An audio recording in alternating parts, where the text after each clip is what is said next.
Jo crec que pionera hi ha hagut altres dones, no? Mercabarna, abans que jo. O sigui, hi ha hagut gent que a la millor treballaven al costat del marit, però, sin embargo, se sabia perfectament que eren elles qui havien pujat l'empresa, qui la tiraven endavant i qui realment portava el negoci eren elles.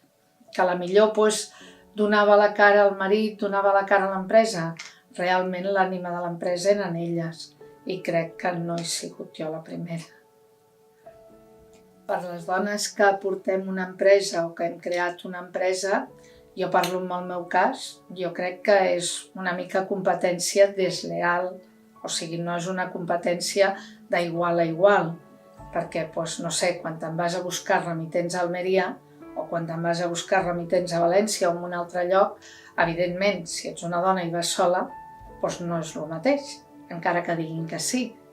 Quan tu et ve un remitent i has d'anar a sopar amb ell, evidentment, si tu et saps posar al teu puesto i saps mantindre, evidentment aquella persona no ve a buscar una altra cosa, sinó un tracte comercial. Però jo crec que és molt més afable que se'n vagin a sopar dos senyors que no un senyor i una senyora.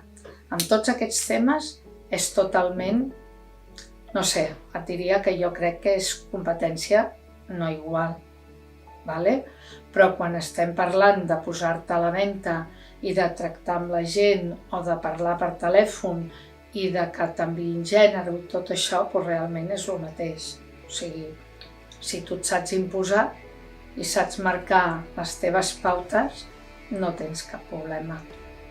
Però has de tenir molt clar qui ets i on ets. Jo crec que avui dia l'home i la dona dintre del mercat és pràcticament el mateix.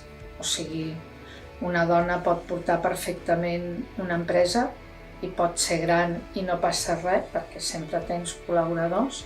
Llavors, a nivell de comptabilitat estem superpreparades. A nivell de venda ho hem fet sempre i no hi ha diferències.